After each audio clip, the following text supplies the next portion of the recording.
To get excellence. मैं हूं BK Singh और आज की इस एंटीना के वीडियो में हम देखने वाले हैं एरे ऑफ 2 पॉइंट सोर्सेस, जो कि हम पिछले वीडियो में देख चुके हैं। लेकिन इसके अंदर अब हम जो सोर्सेस लेंगे, सोर्सेस का एम्पलीट्यूड सेम होगा, बट उन दोनों के बीच जो फेज होगा वो होगा अपोजिट इन फेज।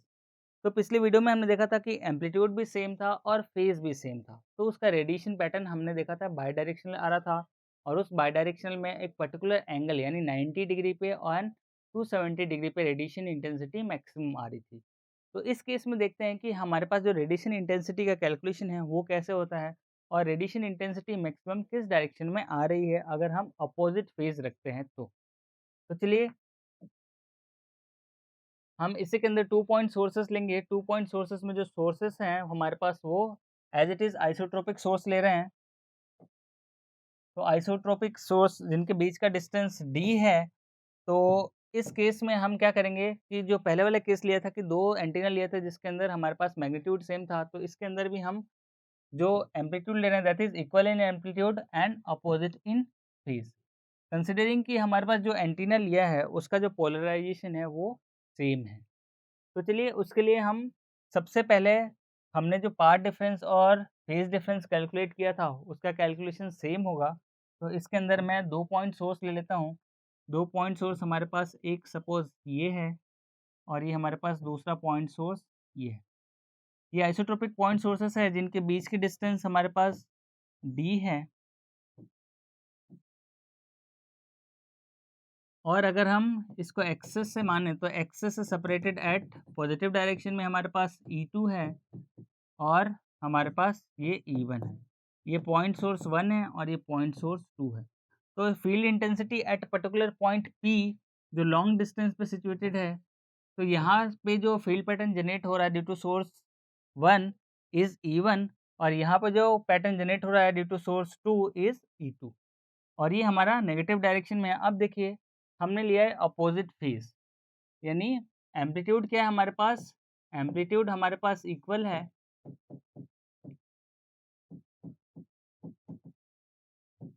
और फेज क्या है हमारे पास, फेज हमारे पास अपोजिट है। तो जब फेज अपोजिट हो तो अगर हम मार्क करें फेज की, तो ये हमारे पास पॉजिटिव फेज में है, तो ये हमारे पास क्या हो जाएगा, अपोजिट फेज में तो नेगेटिव फेज में हो जाएगा। बस यही डिफरेंस है। और इसके बीच में जब हम फेज डिफरेंस की बात करते हैं, सबसे पहले पाथ डिफरेंस कैलकुलेट कर लेते हैं। तो पाथ डिफरेंस हमने कैलकुलेट किया था पिछले वीडियो के अंदर, तो अगर आपको वापस से देखना है तो आप जाके उस वीडियो को देख सकते हैं, वरना यहाँ पे मैं एक बार शॉर्ट में कैलकुलेट करके बता देता हूँ आपको। तो एक पर्टिकुलर डिस्टेंस यानी लॉन्ग डिस्टेंस पे है, वहाँ पे हम फील्ड पैटर्न कैलकुलेट करना चाहते हैं। तो यहाँ पे देखिए, यहाँ से अगर परपेंडिकुलर लाइन ड्रॉ करें तो, और यहाँ से परपेंडिकुलर लाइन ड्रॉ करें तो हमारे पास ये जो पॉइंट आता है यहाँ से यहाँ तक, that is the path difference. तो ये हमारे पास क्या आ रहा है, ये वाली पॉइंट हो जाएगी d/2, क्योंकि ये टोटल d है, तो ये वाला पॉइंट d/2 और ये वाला पॉइंट d/2। तो ये जो वैल्यू आएगी हमारे पास, दैट इज़ ये वाला जो पार्ट है दैट इज़ d/2 और ये भी d/2, और ये हमारे पास एंगल थीटा है। तो ये अगर मैं d/2 है ये वाला पॉइंट, तो ये वाला पॉइंट हो जाएगा d/2 cos थीटा। तो चलिए ये हमारे पास थीटा है, तो ये हमारे पास d/2, और तो ये आ जाएगा हमारे पास d/2 इंटू कॉस थीटा। तो अब हम पाथ डिफरेंस कैलकुलेट कर रहे हैं, तो path difference is in terms of wavelength ले रहा हूँ मैं डायरेक्टली, तो that is d/2 cos theta plus d/2 cos theta, ये वाला टर्म, ये वाला पॉइंट प्लस ये वाला पॉइंट, तो दोनों को ऐड किया तो d/2 cos theta plus d/2 cos theta. In terms of wavelength ले रहे हैं तो 1/लैम्डा। तो हमारे पास आ गया दैट इज d/लैम्डा,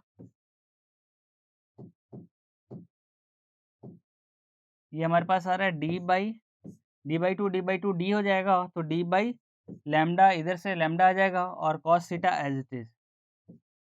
तो ये हमारे पास पाथ डिफरेंस आया। और अगर हम फेज डिफरेंस की बात करें, तो phase difference that is psi is equals to nothing but 2 pi into path difference. मैं इसको रिप्रेजेंट कर रहा हूँ पी डी से। तो अब मुझे फेज डिफरेंस कैलकुलेट करना है, तो फेज डिफरेंस क्या आ जाएगा, यहाँ पे देखिए,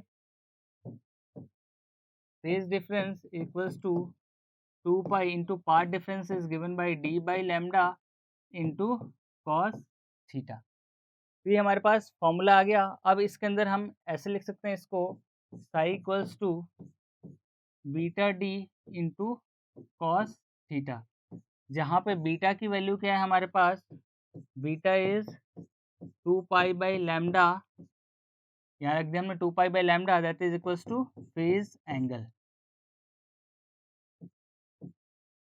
तो फेज एंगल जिस एंगल पे हमने हमारा जो रेडिएशन पैटर्न जनरेट हो रहा है, यहाँ पे देखिए, वो एक पर्टिकुलर डायरेक्शन पी पे हमारा क्या होगा, उस एंगल से डेविएशन होगा और उस एंगल पे हमारा रेडिएशन इंटेंसिटी क्या होगा, मैक्सिमम होगा, या फील्ड इंटेंसिटी क्या होगा, मैक्सिमम होगा। तो यहाँ पे देखिए हमने साई कैलकुलेट कर लिया। अब साई यानी क्या है, हमारे पास फेज एंगल है। अब इसी के थ्रू हम निकालते हैं कि टोटल फील्ड इंटेंसिटी कितनी आएगी एट पर्टिकुलर डिस्टेंस पी पे। तो टोटल फील्ड इंटेंसिटी की बात करें तो टोटल फील्ड इंटेंसिटी आएगा that is equals to E1 e raised to power minus j psi by 2 plus E2 e raised to power plus j psi by 2। But ध्यान रखिए दोनों अपोजिट इन फेज है, तो ये हमारे पास नेगेटिव आएगा। Negative ये रिप्रेजेंट कर रहा है कि हमारा जो पोलैरिटी है, जो phase angle, that is positive और नेगेटिव डायरेक्शन में है। यहाँ पे देखिए, एक ओरिजिन के जस्ट पॉजिटिव हाफ में है और नेगेटिव हाफ में है। तो जो फेज है वो रिप्रेजेंट कर रहा है positive for positive direction of E2, and phase negative represent कर रहा है नेगेटिव डायरेक्शन ऑफ E1। तो ये था फेज, लेकिन दोनों अपोजिट फेजेस में भी हैं। यहाँ पे देखिए, तो फेज के अपोजिट, तो अगर E1 है, E2 है, तो E2 का पॉजिटिव फेज है, तो E1 का क्या हो जाएगा, नेगेटिव फेज। तो यहाँ पे देखिए उसी चीज़ को हमने यहाँ मेंशन किया। तो E इक्वल्स टू, यानी total electric field equals to E1 negative के अंदर e raise to power minus j psi by 2 plus E2 plus j psi by 2। और हमारे पास सिंस एम्पलीट्यूड इक्वल है, सिंस एम्पलीट्यूड आर इक्वल, तो हम लिख सकते हैं E1 equals to E2 equals to some amplitude that is E0 के बराबर। तो हम इसको रिप्लेस कर देते हैं, E equals to E0 e raise to power minus j psi by 2 plus E0 e raise to power plus j psi by 2। इसको अगर हम अरेंज कर लें तो E0, इसको पहले लिख देते हैं e raise to power plus j psi by 2 minus e raise to power minus j psi by 2, या इसको हम ओपन कर दें तो e raise to power j, या e raise to power j theta हमारे पास फॉर्मूला होता है cos theta plus j sine theta. तो उस फॉर्म में अगर ओपन करें तो पॉजिटिव और नेगेटिव माइनस हो जाएगा, और सिंपल सा इसके अंदर जो बचेगा हमारे पास, that is E equals to 2 times of J E0 into cos psi by 2। तो ये हमारे पास फाइनली जो E आएगा वो आएगा फील्ड इंटेंसिटी। अगर मैक्सिमम कैलकुलेट करना चाहें तो E मैक्सिमम कैलकुलेट करेंगे तो मैक्सिमम आ जाएगा 2j E0, क्योंकि कॉस थीटा उस समय, या कॉस साई बाई 2 की वैल्यू मैक्सिमम 1 होनी चाहिए, तब हमारे पास E मैक्सिमम आ जाएगा। तो E नॉर्मलाइजेशन अगर निकालें, जैसे हमने पिछले केस में निकाला था, that is E upon E max, तो यहाँ पे क्या आ जाएगा हमारे पास, फॉर्मूले के अंदर देखें तो E upon E max that is nothing but cos psi by 2 आएगा। सॉरी, यहाँ पे देखिए एक e for j sine by 2, तो यहाँ पे कॉस की जगह कॉस नहीं आएगा, क्योंकि अब हमने जो ई फॉर थीटा होता है cos theta plus j sine theta, तो यहाँ पे कॉस थीटा टर्म कैंसिल हो जाएगा, यहाँ पे आएगा हमारे पास साइन थीटा, तो आ जाएगा sine psi by 2। Cos theta पहले वाले केस में आ रहा था, लेकिन इसके अंदर नेगेटिव है, तो कॉस थीटा कैंसिल हो जाएगा, बचेगा साइन साई बाई 2। तो ये हमारे पास जो ये टर्म आएगा E upon E max that is equals to sine psi by 2, या हम इसको लिख सकते हैं E N equals to sine psi की जगह हमने फॉर्मूले में निकाला था that is beta d cos theta upon 2। साई की जगह हमने क्या रिप्लेस कर दिया, equals to beta d into cos theta. ये हमारा रिप्लेसमेंट है साई की जगह। साई क्या है हमारे पास, फेज डिफरेंस। तो फेज डिफरेंस हमने कैलकुलेट किया था दैट इज, यहाँ देखिए phase difference is Sai that is beta d into cos theta. तो वही रिप्लेस कर दिया हमने ई नॉर्मलाइजेशन एक पर्टिकुलर डायरेक्शन में जो हमारा रेडिएशन इंटेंसिटी कितना आ रहा है, उस केस में जो साई की वैल्यू है that is b d into cos theta. तो बी डी कॉस थीटा हमने साई की जगह रिप्लेस कर दिया, तो हमारे पास यहाँ पे देखिए फॉर्मूला आ गया b d cos theta upon 2। तो ये हमारे पास क्या है कि ई नॉर्मलाइजेशन यानी कि नॉर्मल डायरेक्शन में radiation pattern at particular point P पे कितना इंटेंसिटी या फील्ड इंटेंसिटी जनरेट हो रहा है। तो इस केस में हमने ये फॉर्मूले से निकाला। अब इस केस के अंदर हम देखेंगे कि रेडिएशन पैटर्न कैसे फॉर्म होगा। तो रेडिएशन पैटर्न फॉर्म होने के लिए हमारे पास 3 चीज़ें कैलकुलेट करनी पड़ेगी। सबसे पहले हमारे पास मैक्सिमम डायरेक्शन ऑफ फील्ड, फिर हमारे पास minimum direction, and then third half power point direction HPPD। तो maximum direction of field intensity या मैक्सिमम फील्ड इंटेंसिटी किस एंगल पे आएगा वो हम अभी कैलकुलेट करेंगे यूजिंग फॉर्मूला। ये भी मिनिमम फील्ड इंटेंसिटी है। अब ये हमारे पास हाफ पावर पॉइंट डायरेक्शन किसकी, फील्ड की। तो चलिए मैक्सिमम के लिए हम क्या करेंगे कि ये जो हमारे पास फॉर्मूला आया है that should be maximum in that particular direction. तो मैक्सिमम क्या हो जाएगा हमारे पास, या तो +1 या -1। तो हम इसकी जगह +1 -1 से रिप्लेस करेंगे और फिर हम थीटा मैक्सिमम निकालेंगे। तो देखिए इसकी जगह फर्स्ट केस ले रहे हैं for maximum field intensity,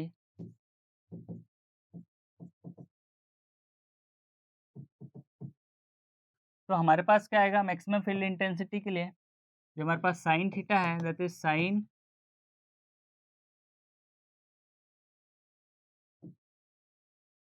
beta d cos theta by 2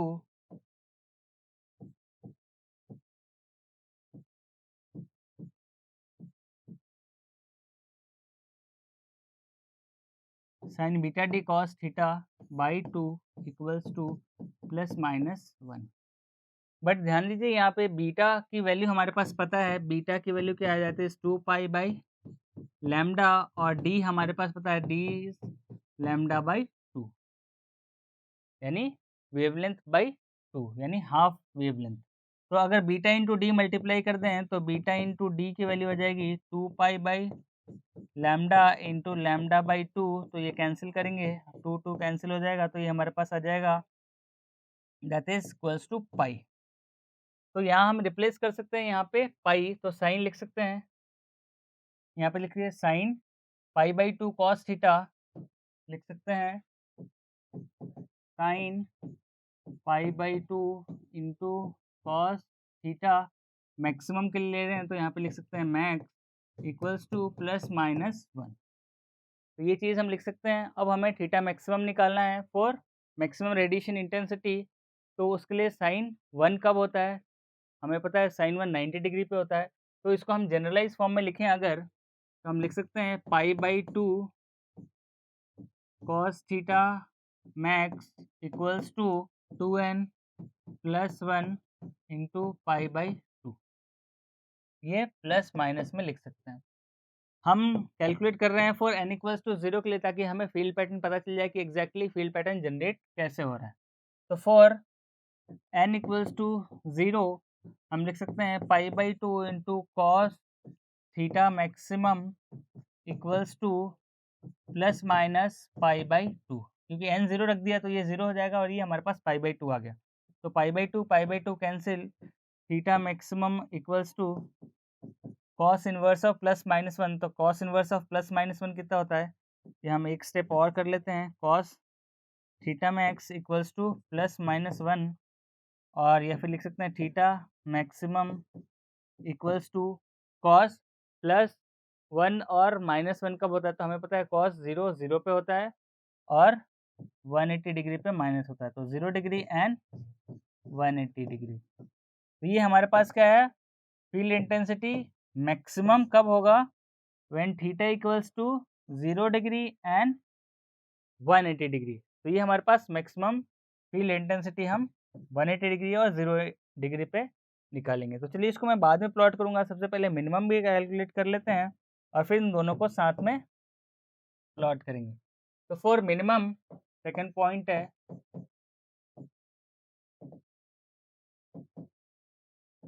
for minimum field direction, minimum field direction के लिए देखिए हमारे पास जो फॉर्मूला है ई एन का, that is sine π/2 into cos theta minimum आ जाएगा। अब यहाँ पे इसको हम सब इक्वेट करेंगे 0 से, या प्लस माइनस 0 लिख सकते हैं। तो जब हम 0 लिखेंगे तो साइन 0 कब होता है, साइन 0 होता है पाई पे या एन पाई पे। साइन 0 0 होता है और साइन पाई भी 0 होता है। तो इसको हम लिख सकते हैं π/2 cos theta minimum equals to plus minus n pi. For n equals to, अब हम क्या कर रहे हैं, कैलकुलेट करेंगे फॉर n इक्वल्स टू 0, तो कॉस थीटा मिनिमम क्या हो जाएगा, दैट इज इक्वल्स टू, यहाँ पे 0 आ जाएगा और π/2 से मल्टीप्लाई करेंगे तो ये हमारे पास 0 आ जाएगा। तो कॉस थीटा 0 कब होता है, 90 डिग्री पे एंड 270 डिग्री पे। तो थीटा मिनिमम हमारे पास क्या आ जाएगा, that is equals to 90 degree and 270 degree. तो ये हमारे पास दूसरा टर्म आ गया, that is 90 degree and 270 degree. ये क्या है हमारे पास, थीटा मिनिमम। तो हमने मैक्सिमम निकाल लिया। मैक्सिमम कहाँ पे आ रहा था, देखिए मैक्सिमम आ रहा था हमारे पास 0 डिग्री एंड 180 डिग्री पे, और मिनिमम आ रहा है हमारा 90 डिग्री एंड 270 डिग्री पे। अब हमें निकालना है हाफ पावर पॉइंट डायरेक्शन। तो हाफ पावर पॉइंट डायरेक्शन निकालने के लिए हम जो वैल्यू लेंगे, that is equals to 1/√2। Half power point direction of field intensity is given as, लिख सकते हैं sine cos theta half power point direction equals to, हम इसकी जगह वैल्यू रखेंगे दैट इज प्लस माइनस 1/√2। क्योंकि हाफ पावर पॉइंट कब आता है, जब हम करंट या वोल्टेज एंटीना में फीड करते हैं। तो हाफ पावर पॉइंट जब आता है जब it will be 1/√2 of the current और voltage what we are supplying to the antenna. तो ये हमारे पास प्लस माइनस √2 1/√2 आया है। हम लिख सकते हैं cos theta half power point direction equals to sine 1/√2 कब आता है, दैट इज π/4। तो हम लिख सकते हैं 2n + 1 π/4 और प्लस माइनस के अंदर। तो ये हमारे पास हाफ पावर पॉइंट डायरेक्शन आ जाएगा, that is equals to 2n + 1 into π/4। अब हम n इक्वल्स टू 0 के लिए ले लेते हैं। तो फॉर n इक्वल्स टू 0 हमारे पास जो cos half power point direction आएगा, दैट इक्वल्स टू 0 रख देंगे यहाँ पे, तो π/4, तो प्लस माइनस π/4 आ रहा है। और यहाँ हमारे पास वैल्यू आ रहा था π/2, तो ये मिस हो गया। यहाँ पे आप लिख लीजिए वापस से, क्योंकि हमारे पास जो नॉर्मल का फॉर्मूला था sine π/2 cos theta half power point direction, यही था हमारे पास। देखिए साइन π/2 कॉस थीटा ये वैल्यू थी, तो यहाँ पे आप ऐड कर ले π/2, तो sine π/2 cos theta half power point direction equals to 1/√2, और यहाँ पे आ गया that is 2n + 1 π/4। n equals to 0 के लिए हमारे पास ये 0 हो जाएगा, तो ये आएगा π/4, और यहाँ पे हमारे पास π/2 है। तो अब इसको कैंसिल करेंगे, तो ये हमारे पास आएगा दैट इक्वल्स टू π/2 और π/4 कैंसिल होगा, तो ये हमारे पास आ जाएगा 1/2। तो चलिए यहाँ पे हम इसी को और सॉल्व करते हैं। तो हमारे पास theta half power point direction की बात करें तो cos theta equals to half आ रहा है, तो cos थीटा हाफ कब होता है, that equals to 60 degree and 120 degree. तो ये हमारे पास हाफ पावर पॉइंट डायरेक्शन आ गया, जाते हैं 60 डिग्री एंड 120 डिग्री। तो ये तीनों पॉइंट हमने कैलकुलेट कर लिए। अब तीनों पॉइंट से हम रेडिएशन पैटर्न निकालेंगे कि इसका रेडिएशन पैटर्न या फील्ड पैटर्न कैसे जनरेट हो रहा है अगर हमारे पास इक्वल एम्पलीट्यूड और फेज हो वो अपोजिट में थे। तो यहाँ पे देखिए फील्ड पैटर्न बनाने के लिए सबसे पहले मैं इसका एक एक्सेस बना लेता हूँ। तो ये हमारे पास एक्सेस है, इस एक्सेस के अंदर हमारे पास ये 0 डिग्री, ये 90 डिग्री, ये 180 डिग्री एंड ये 270 डिग्री। तो ये हमारे पास 4 एक्सेस हैं और हम इसको इस फील्ड के अंदर ही बना रहे हैं। तो देखिए यहाँ पे मैक्सिमम क्या होगा, ये जस्ट डॉटेड लाइन सर्कुलर इस फॉर्म में शो किया था कि बनाने में प्लॉट करने में आसानी हो, क्योंकि ये पूरा 0 to 360 डिग्री का प्लॉट है। तो यहाँ 0 डिग्री और 360 डिग्री हम दोनों लिख सकते हैं। तो यहाँ पे देखिए जो रेडिएशन पैटर्न आ रहा है मैक्सिमम कहाँ पे आ रहा है, सबसे पहले तो वो देख लें। तो थीटा मैक्सिमम कहाँ पे आ रहा है, थीटा मैक्सिमम आ रहा है हमारे 0 डिग्री एंड 180 डिग्री पे। यहाँ पे देख सकते हैं आप, हमने अभी कैलकुलेट किया, थीटा मैक्सिमम आ रहा है 0 डिग्री एंड 180 डिग्री पे। फिर हमारे पास मिनिमम आ रहा है 90 एंड 270 डिग्री पे और हाफ पावर पॉइंट आ रहा है 60 एंड 120 डिग्री पे। तो थीटा मिनिमम ये आ रहा है हमारे पास 90 डिग्री एंड 270 डिग्री पे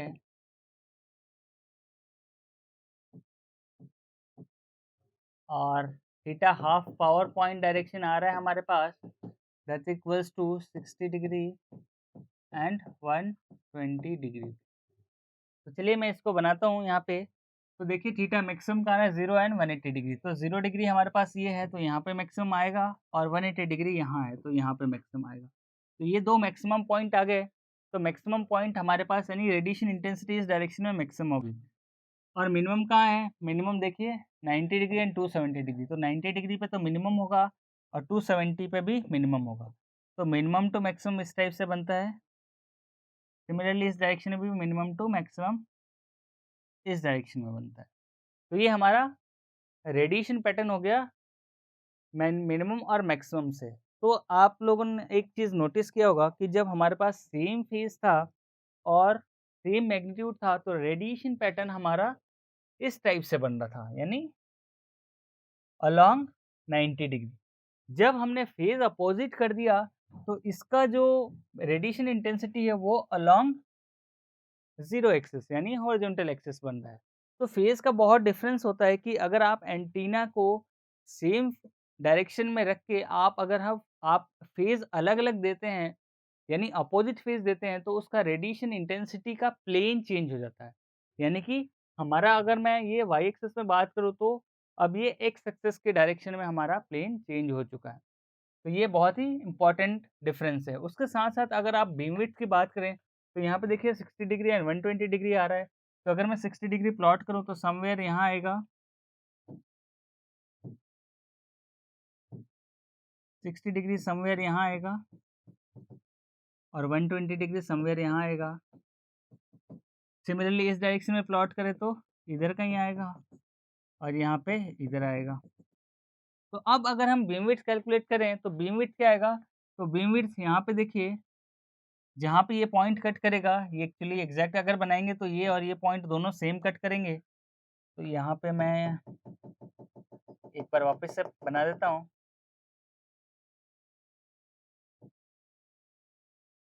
इधर इस डायरेक्शन में बना देता हूँ, तो ये यहाँ पे इस टाइप से आएगा। तो ये वाला पॉइंट और ये वाला पॉइंट, ये जो 2 पॉइंट है, ये वाला और ये वाला पॉइंट, ये काफ़ी इम्पोर्टेंट है क्योंकि ये हमारा क्या बताएगा बीम विड्थ, तो ये हमारे पास थीटा आएगा। तो बीम विड्थ हम इस टाइप से निकाल सकते हैं। तो हमने देखा कि हाफ पावर बीम विड्थ हमारे पास 60 डिग्री एंड 120 डिग्री पे आ रहा है। वैसे ही अगर मैं एग्ज़ैक्ट कैलकुलेट करना चाहूँ कि ये एग्ज़ैक्टली कहाँ-कहाँ पे जा रहा है, एग्ज़ैक्टली यही पैटर्न बन रहा है या आगे-पीछे जा रहा है, तो वो हम अलग-अलग n की वैल्यूज़ के लिए, क्योंकि यहाँ पे हमने जस्ट प्लॉट करने के लिए हमने आपको समझाने के लिए बताया कि यहाँ पे जो रेडिएशन पैटर्न होगा उसका जो डायरेक्शन होगा वो पूरा का पूरा 90 डिग्री चेंज हो जाएगा। तो 90 डिग्री चेंज होने का मतलब अगर हमारे पास रेडिएशन पैटर्न सेम फेज़ के अंदर इस पर्टिकुलर डायरेक्शन में था, तो अपोज़िट फेज़ के अंदर ये हमारा प्लेन चेंज हो जाएगा। तो पहले ये था, अब ये हो गया। तो आप देखिए इस डायरेक्शन में था, आया अभी, पहले वाले केस में हमारा ये डायरेक्शन था। पहले वाला केस क्या था जब हमारे पास same magnitude as well as हमारे पास सेम फेज़ था।